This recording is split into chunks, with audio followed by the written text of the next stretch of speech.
Welcome, everybody. It's time once again for the next chapter with Charlie Hedges as he explores turning the page on his life and yours. Hey, Charlie. Well, it's good to be back here, back home from Africa after about a month in country. I think it's good because my body thinks it's 2 o'clock in the morning, so I'm a bit brain dead. But that isn't about to stop me from discussing some of my observations from Uganda in 2018. The thing I'd like to focus on is poverty. Why is it that people that live in homes with dirt floors, no electricity, no running water, no access to clean water, and dressed in tattered clothing seem to have a semblance of contentment, whereas people in the U.S. suffer from depression, addictions, and suicides? That's the conversation I want to have today. I think it's never been more appropriate, Charlie, as we're trying to define who we are and what our place is in the world here. I welcome your observations. Well, let's see. Let's see. I have several. I had several. I was in Uganda for about a month, and I had 2 days off and worked 12 to 14 hours a day. And as you know, I'm a volunteer, so I don't get paid for that.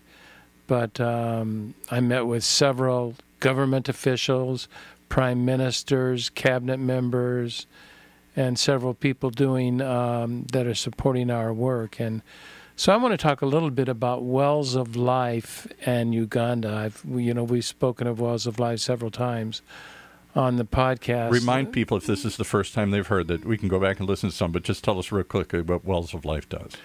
Wells of Life supplies clean drinking water to the rural villages of Uganda, and we drill water wells. One well will give 1,000 people water for up to 25 years, and we've drilled now right at 400 wells, which means 400,000 people have access to clean water that didn't have access before. And these are in the very rural areas. Believe me, when I say rural, they are butt-bumping roads. They're not paved roads when we're going back. In Uganda, in spite of the squalor that hundreds of millions of people live in Uganda, in these rural villages, the greatest need of all needs is clean drinking water. In Uganda, only about 34% of people living in rural areas even have access to clean drinking water. Otherwise, they drink from the same disgusting, dirty water that animals drink in and defecate in, and they will fill up their jerry cans, which are, a jerry can is a 5-gallon plastic, made of heavy-duty plastic, that they fill up, and they will walk miles to get this water. And what does that do for the women of the village? You've talked about that before. So again, there's no water in the village, so you got to walk miles to collect it and put it on your head and walk back. And of course, that's a woman's job in traditional African society, which means what? Well, that's what we did. That's what we assumed, and we did until we did an extensive baseline study, and we studied who is actually, they call it fetching the water. It's and we thought it was women and young girls. Women are 29%. 29% of women are doing the fetching of the water. 13% girls are fetching the clean water, but it's 33% boys. Oh, wow, that's interesting. That was new news for us. That was we just conducted a major study with 580 surveys, and in 6 sub-counties in Africa to discover facts that we assumed to see what is true. And this clean water is where Wells of Life come in. We drill clean water wells that I think I just said serve 1,000 people for about 25 years, and we've drilled 400 wells serving more than 400,000 people. And do you know that according to the World Health Organization, check this, the infant mortality rate in Africa, not Uganda, but all of Africa, exceeds 50%. Say that again. That's hard to believe. That the infant mortality rate in Africa exceeds 50%. That means more than half the children will die before they're 5 years old. And the largest contributor to infant mortality is waterborne diseases. Drinking bad water. Drinking bad water causes diarrhea, and they die largely of diarrhea. Dehydration, everything else. And then, yes, because they don't have the water to replace from the diarrhea. And if they haven't died, if they live, they're sick. So, it's not like you have a dying child and a really healthy child. You have a sick child. Well, or they are underdeveloped. They're not just stunted melded. Growth. Yeah. There is stunted growth is one of our mission statements, part of our mission statement, to help with stunted growth. They never grow right, and they bear that scar, that disability forever. So for that reason, Wells of Life digs water wells and empowers. Our thing now is empowering communities to avoid contamination of clean water by educating them and working with the communities to practice proper sanitation, like latrines instead of open defecation, because open defecation will sink through into the water table and will go into the water table. And also sand hygiene, mostly hand washing. Do you know, again in Africa, a really fascinating statistic is that the number one cause of diarrhea is lack of hand washing. What? Just something that's this is what I know what you're saying is true, but I got to believe that most people like me listening to it, hard to believe that half of the children in Africa are going to die from something as simple as lack of clean water, lack of not washing their hands properly, and all the things that come out of this. Yes, this is simple stuff. Half of Americans aren't dying because of diarrhea and they don't wash their hands. Yeah, we teach the people to wash their hands before they eat because they're living in dirty areas, and so their hands are very dirty. Their hands are very contaminated. We're not used to washing our hands before I eat. We wash our hands handling afterward. Wild animals. We're not walking in dirt. We're not walking through mud and open sewage and whatnot. Exactly.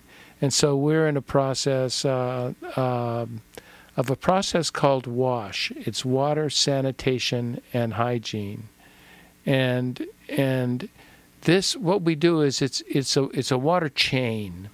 So people come and collect water from we call them boreholes, they're wells, and they collect the water from the borehole. Well, they put it into a contaminated jerry can. So they put it into a contaminated container. They take it and then they dump it into a contaminated storage area, and they drink it out of dirty glasses and dirty hands. And so it's almost not doing any good at all. You're almost right back to the contamination. And so that's what this WASH program is. We teach the people and we work, it's community empowerment to where the community decides they want to clean this thing up because we give them demonstrations about the contamination. And it's about a 5-month process because what we're doing is we're changing a culture. Yeah. We're changing a mindset. You're not used to washing your hands. Why do I need to wash my hands? Or caring about whether the containers are clean, or how many people touch it, or how it's stored, or if it's and that the water source needs a fence around it, because you want to keep cattle. Because what people are doing without fences is they block up. There's a draining channel that comes out of our water access point. Mm-hmm. And they will block up the draining end of it, which is only about 4 inches wide, block it up, fill it up, bring their cattle in, and let their cattle drink out of the water, and their cattle are defecating there. So it's going right Poisoning the well. It's poisoning the well. Exactly. And and that was maybe this is a harsh statement, but when I went to Mexico a couple of times years ago, people said, of course, all of us Americans can't drink the water. I'm like, why? Don't they have clean water? Well, the problem is just that. There's clean water underground, but it gets all contaminated because of the large number of people and animals pooping all over the place and contaminating this stuff. And so the groundwater is filled with parasites and bacteria and all sorts of other things. So unless you boil it, or unless you bring it in from somewhere else, the water at its source is bad. Yeah. Well, we have 24 water bottles when we go there, and you brush your teeth and you pour water out of a bottle onto your toothbrush and you gargle with the water, and you don't drink the water because you don't want to get ill. Because there's waterborne bacteria and parasites and all this stuff that's been brought in because, again, there's no sanitation. So the source itself becomes polluted by the animals and the people. So this WASH program is just starting. We're starting it in 2019, and it is a major program. But because it takes so long, we drill 100 wells per year. That means we're providing clean water to 100,000 people per year. And that is saving, we've saved over 50,000 lives of children under 5. But this because of the change of mindset and the cultural change, it takes a minimum of 5 months. So we can't completely do the entire WASH program with everyone, so we can only do 20 villages a year. Yet there is a water component that will do 25% to 40% of the work that we will do with everybody. But it is a time-consuming process.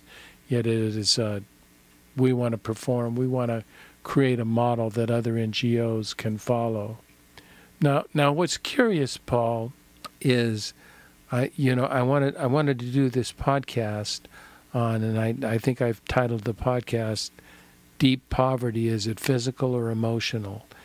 And what is really surprising, and I think it surprises everybody in third world. Well, no longer do we use those terms in developing worlds, developing countries.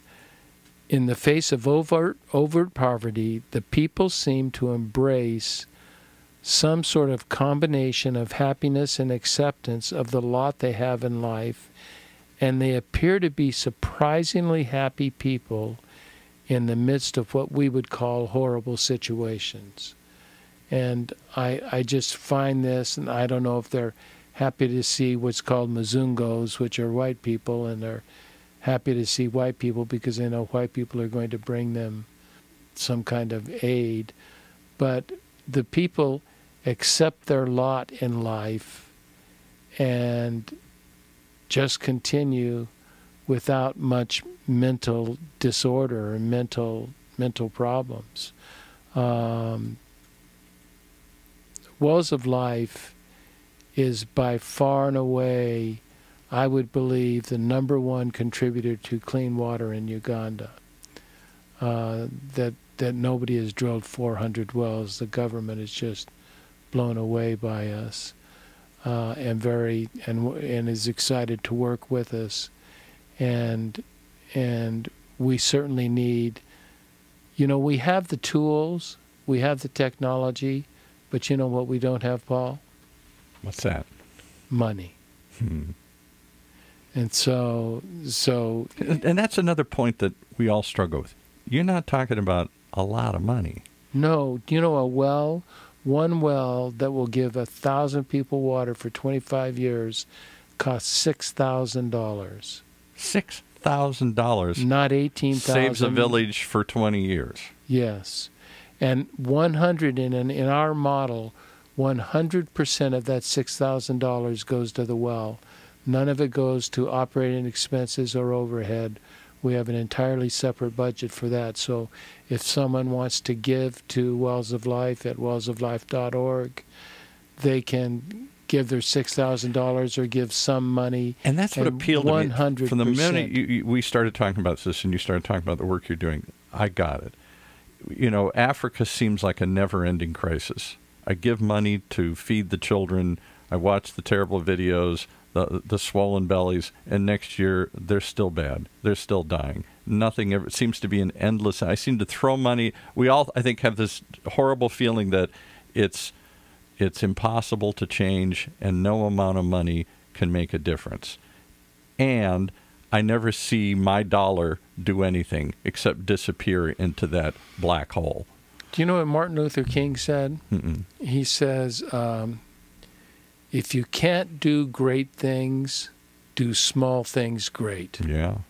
And that's what you guys are doing. We're doing small things great. And, you know, we have a goal, we have a vision of a clean water Uganda by 2038 is our vision, that we will have a clean water, except, you know, what the population explosion is just crazy. So we'll see how that turns out. But that is our goal, is providing clean water. And the people, Paul, the people are so grateful. You talk about meaning in your life and contentment in your life. Do you remember that we've had the talks of me on this website, on this podcast, where I've talked about boredom and uselessness, and right after I retired, I couldn't find anything that gave me meaning. This, in my final chapter of life, you know, I'm 68 years old, although that's stretching it because I'm 69 in 2 weeks or 3 weeks. Happy birthday. But I'll keep it at 68. We'll hang on to 68 as long as we can. Yeah. But it has given me a meaning, it has given me a purpose, and it's given me where I'm actually making, I see the difference that I'm making. And you know what it's done for me is I watch you take this journey, and I think it's, I expect I speak for others listening as well. It's given me hope that the final act can be maybe the most meaningful act, certainly a meaningful act. Yes, it is. Rather than this assumption I had, too often I use a movie metaphor, but I feel like as you get older, it's one long fade to black, you know, where slowly the scene just sort of fades out and you become kind of more and more irrelevant and less meaningful in what you do. Your kids are grown up. Your businesses, you're out of business. You have less opportunity somehow as a male in America to feel like you're making a difference the older you get. That's where Bob Buford wrote a book, it was probably 20 years ago, but it was called Halftime. The subtitle was what really, really sold it. It was From Success to Significance. Yeah. And as you get older, you know, you've worked on success in your younger years. In your older years is significance. Boy, if we could make that true for more and more Americans, what a difference that would be. Talk about your core issue of contentment and feeling like life matters. Life really does matter. And, you know, with Wells of Life, we believe water matters more than anything else, because you can live with just about anything, but you cannot live without water. Yeah, you can go for food without food longer than you can without water. Oh, yeah, water you've got, I think it's about 7 days. Wow. I think it's about 7 days, and you are no longer living. But what really does surprise me is the people. The people seem to be happy, friendly people, but they are struggling people. You know, they're not without struggle, but they seem to accept their lot in life and work through that, and they don't have the troubles that I want to talk to in the second half of our show. Yeah. And I want to talk about some of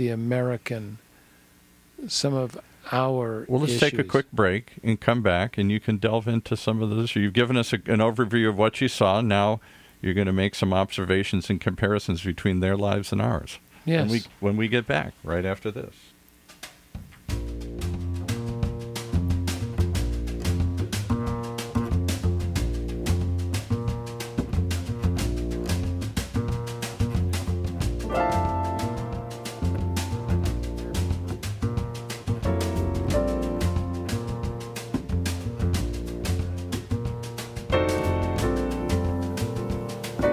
right, we're back with Charlie Hedges, Wells of Life, as he explores, tells us more about the next chapter he just took in his life, working with Wells of Life, and just coming back from your second trip. This is your second trip to Africa. Third trip. Oh, third trip, okay. Third trip. It's going to be about 2 trips a year, maybe 3 trips a year now that I'm in charge of this WASH program. That's, the Water, Sanitation, and Hygiene program.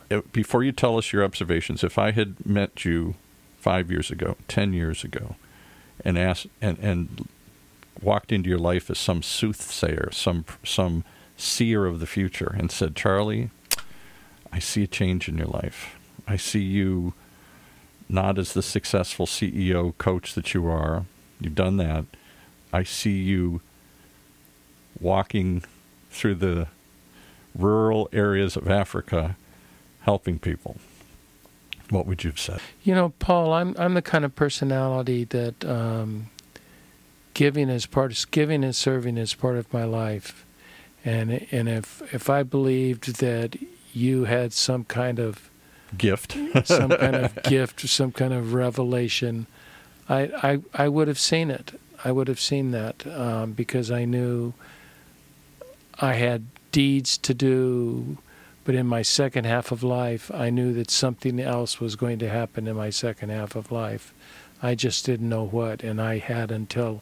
And do you know how this thing all began? What's crazy is it began with Nick Jordan. We had Nick Jordan on last March. Happenstance, right? And it was an interview here with Nick Jordan, and the next thing I know is I'm funding Wells. Then after that, I find out I'm a trustee to the NGO in Uganda. Totally got pulled in. And then in October, I become vice president of the board. And then by February, I'm in charge of WASH. All from a radio show you were doing, but more than that, that provided you an opportunity to meet people that wouldn't walk into your life normally, and being interested enough to meet them and open enough to seize the opportunity. Well, at the risk of sounding too religious, I believe this was for me, this was a call of God. I didn't have a choice. This was not something where, what do you want to do? What do you not want to do? It was, and I think I've been called of God twice in my life. And, one was to enter seminary and learn the Bible and learn that well. And this was my second call. Wow. And I'm fortunate to have a family. I mean, I left Paul, and I missed my son's 26th birthday and my wife's 65th birthday. Now she's going to be really happy I told her age. 55th. We meant 55th, right? But I didn't miss my anniversary, which is coming up in 3 days. Goodness, Charlie. There's only so many of these you can sacrifice. Yeah, well, my wife is so wonderful that she believes in service, and she believes in doing good. And so she really, and she knows my passion for service and doing good and not spending everything on me. Although, I'm certainly no martyr. I mean, I like nice houses and nice cars. You wear some nice clothes. Yeah. Yes, I've got a clothes addiction. So we've talked about Uganda, and it leads me to a different kind of poverty. And it's the poverty in the United States. Now, I don't want to dismiss, check this out, I don't want to dismiss 19 million Americans also live in the deepest of poverty. Homeless, hungry, living under bridges. So deep poverty is definitely a part of the American life, but it's not the norm. And you know what else is? Because we've done a lot of shows on homelessness in the network here. Big issue here in Orange County. And one of the few I found that unites left and right. Whether you're right wing or left wing, everybody says we got to do something about this.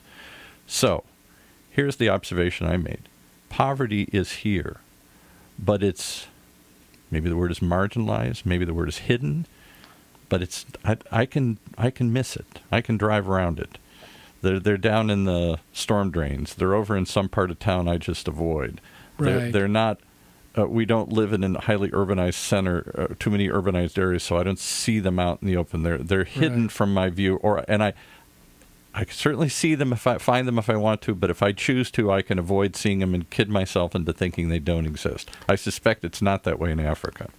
No, because you're not talking 95%, you're talking 65%. Yeah. So it's a bigger problem, and it's more visible. Yes, it's extremely more visible. Just the clothing that people wear, and in the rural area, in the urban areas, the clothing is not, just you can see the poverty and tattered, worn. Yes. Old, soiled, right? But the great majority of, even though we said it wasn't a percentage, but there was 19 million Americans that live in the deepest of poverty.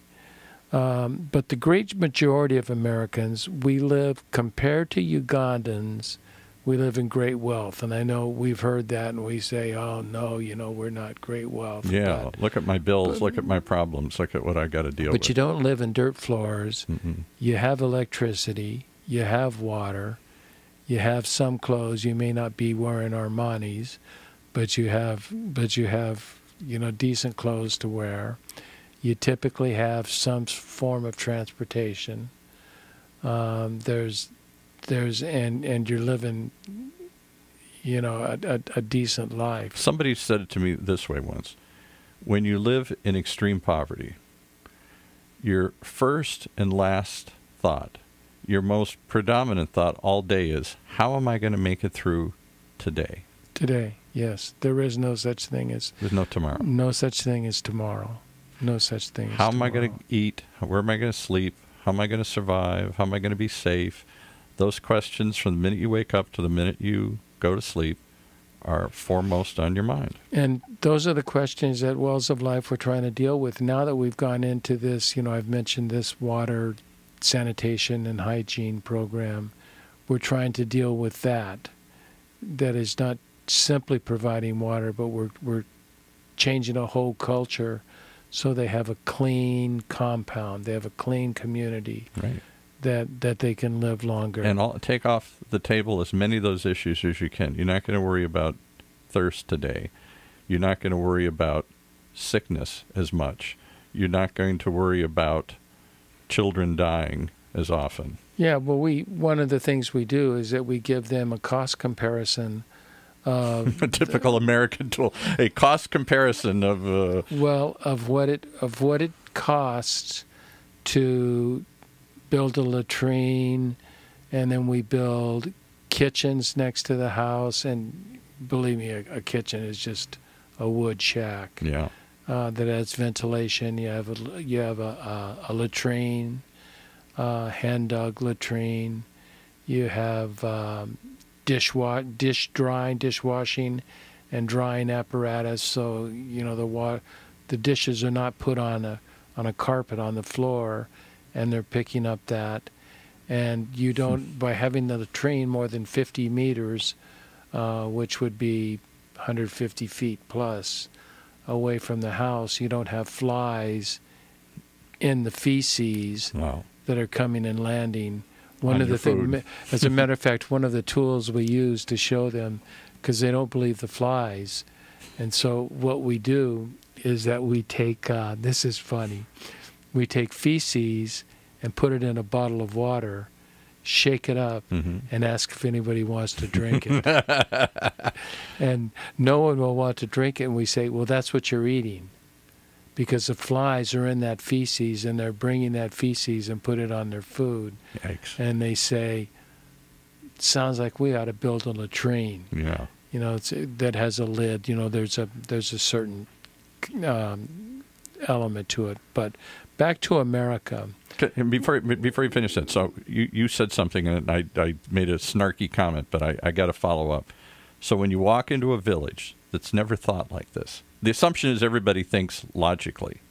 Everybody's used to this kind of cost comparison analysis that every American is taught, every businessman knows. No, we're changing cultures. That's why it takes 5 months one of the leading groups of it takes 9 months. We're trying to take 5 months, and we won't even drill a well until they have gone through our certification, that they have built the latrines, built the kitchens, built. Really? The You don't just handlers. go in and build a well and say good luck on to the next village. No. Now, we're doing 80. We're doing 20 wash programs because that's all the time that we have and the resources we have. Yeah. But of the remaining 80, we're doing the water portion of wash, which is they're building a fence around the water well. source. They are cleaning jerry cans. They are, cleaning dishes and doing some basic things, and that's only taking a week of training and a week of that they're committing to build that. And there's also a few other little minor things that we do, and then we will build a well. Is it an epiphany, though? Is it an eye-opener for you and for them when you walk in and say, what seems so obvious to us seems so unheard of to them? Well, it's quite a process because we go through the local authorities, and we will take what's called he's not really the mayor, but he's the district chairman. It's a title that's called an LC3, LC1, and an LC3, and we get their support. And when they come along and they support it, the community is very, very leadership oriented and very rank means something. Rank and title, like. My title is, I'm simply a vice president of a board, which, what does that mean? But in Africa, when they call me vice president, everybody is automatically paying attention to what I'm saying. Yeah. And, because there's respect for title and position. But I want to get on the United States before we run out of time. As I had said earlier, a great majority of Americans live in, compared to Uganda, in great wealth. We have the basic necessities of life, and yet we are an emotionally and spiritually poor people. I looked at some stats. For instance, 123 people per day commit suicide. Wow. 123 here in the United people States. in the United States, and another 1,700 per day attempt suicide.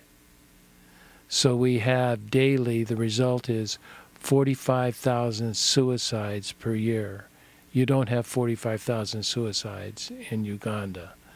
And then we have another 40 million people suffering from depression and anxiety disorder. And add to that, 10% of our population agonizes from some kind of addictive behavior to drugs or alcohol or generally both of them. So we have one kind of poverty that's a physical poverty, and then you have another kind of poverty in the United States that is an emotional poverty. And, we've all been through it. You've been through it. I've been through it. We've talked about it in these shows, this emotional poverty. So, did I leave my phone on? No, I didn't. I know what that was. Something. Oh, my phone's not on, but my computer's on. There you go. We'll deal with it. So what's going on? What is poverty? In the famous Maslow's hierarchy of needs. In Africa, what we are dealing with is his first two levels. It's physiological and safety needs. But in the United States, it appears that we're suffering from the next two in Maslow's hierarchy, which describes belonging and esteem needs. Mm-hmm. And it seems that once we have become somewhat financially secure, the emotional deficits seem to raise their ugly heads.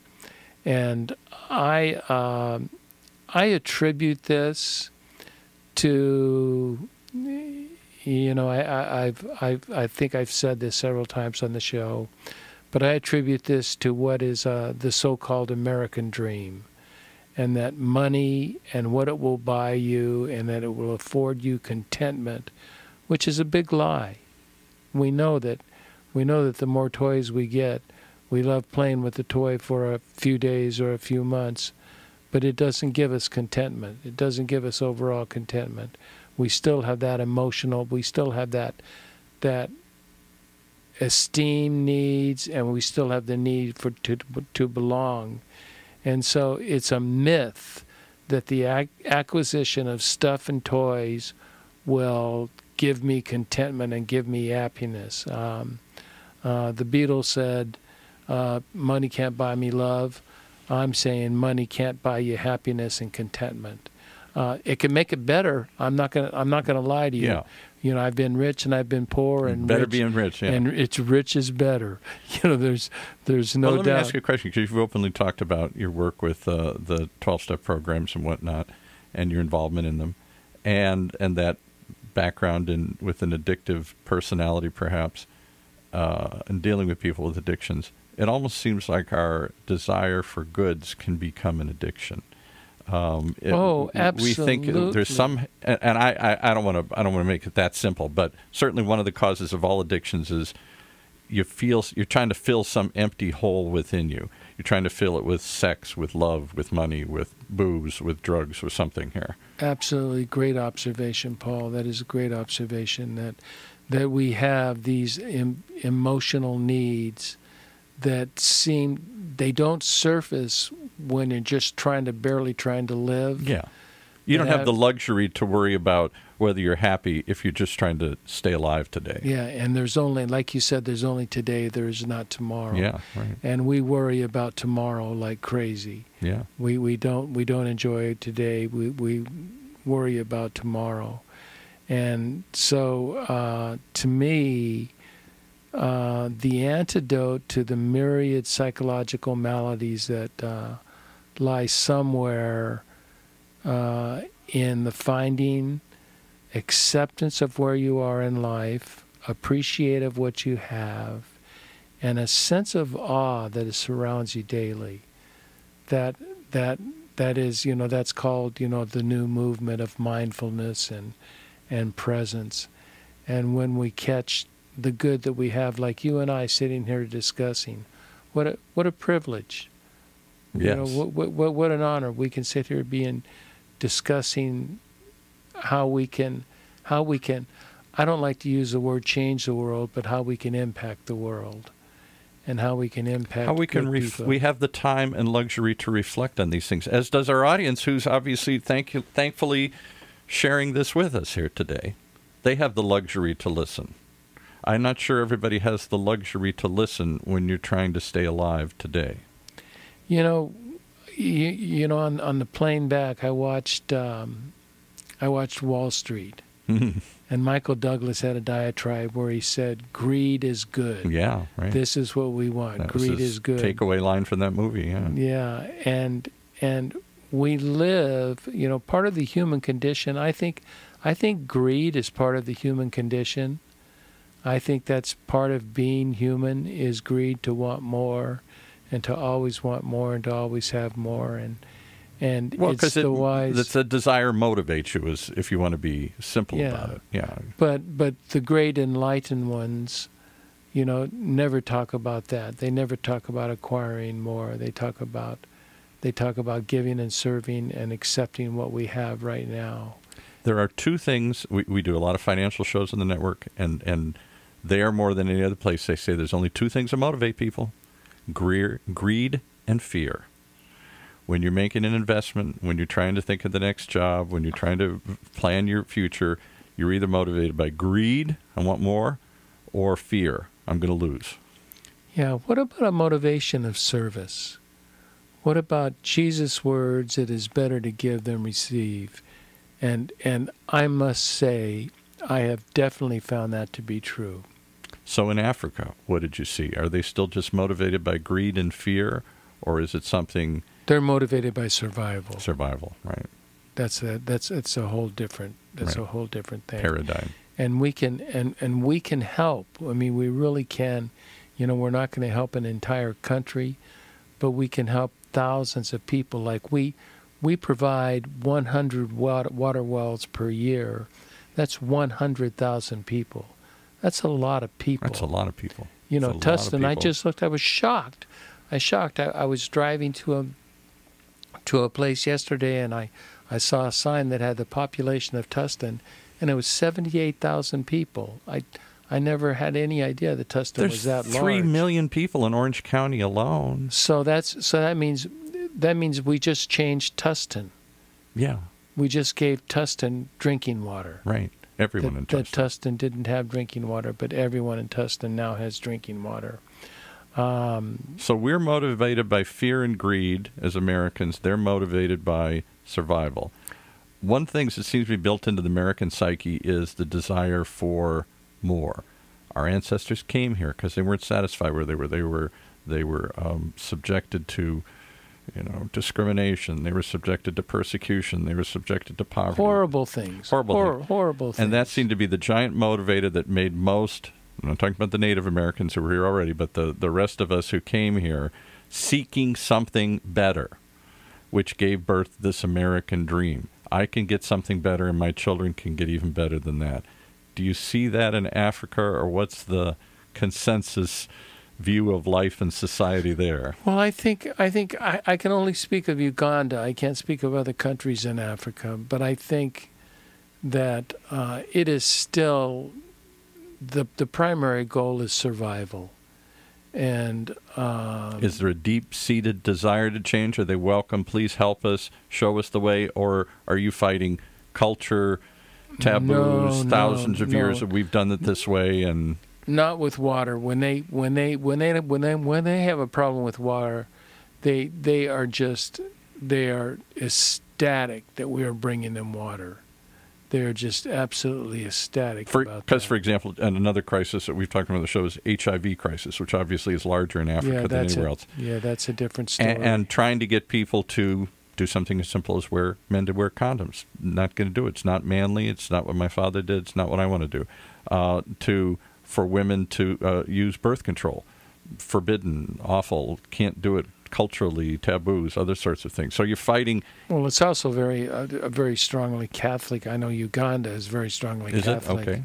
And so that has some effect. So lots of taboos, lots of cultural built-in notions that prevent change. That's what I said. That's why it takes a minimum of 5 months for us to work on them, and then we come back and continue to monitor the work we've done, that they're keeping up with it, because we're talking culture change, that I don't believe that this is necessary. Do they slip back into their ways? You come back and they're still washing dirty dishes, and they say, well, okay, so I do it most of the time. Or, well, I don't know. I can't answer that because we're just beginning the program in 2019. So ask me in another year, and right. I'll give you the results. Okay. What other points do you want to get across here? Yeah, because we just have a couple minutes left here. How about that instead of, we talked about greed and fear, and instead it's a matter of believing that you already have a contented and meaningful life. It's an attitude. And so how about this? Perhaps it's not a matter of what you have as opposed to the amount you give to needy. Wow, boy, you're going to something much deeper than I was at here. Yeah, but that there is great satisfaction in that. There's great satisfaction, and we give out books that show you communities that have changed, and the happy children and the happy people. Everybody that donates a well gets a book that reveals all of that. But let me just ask you quickly. I was raised in nice upper-class suburbia.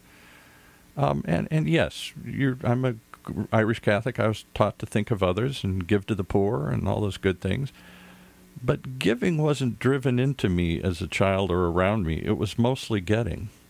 getting ahead, getting a job, getting a career, getting an education. I know. It's the American. That's what I said. I said one of our greatest problems in the United States is the American dream. Yeah. We all want to get. It is good. There's nothing wrong with it. But once you get, what do you do with it? You don't try to. It's not that greed of getting more and more and more. It's the ability to serve other people. That is what our call in life is to love other people by first loving yourself and taking care of yourself, and then giving to other people. And when you do that, you have a changed life. I spent nearly a month in Uganda meeting with high-level officials and creating strategies to prevent the contamination of clean water that we are working on. I worked 12 to 14 hours a day. I had 2 days off in a month. And I can't tell you that I have been more satisfied and more content with my life than ever. I am doing something that matters. And I want to tell the audience, I want to close with this. I want to tell the audience, and so can you. If you're interested in providing water, go to wellsoflife.org. It'll be in the show notes.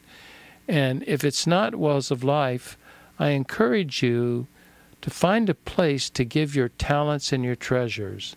Search your heart for a need in which you can best assist providing remedy, and I guarantee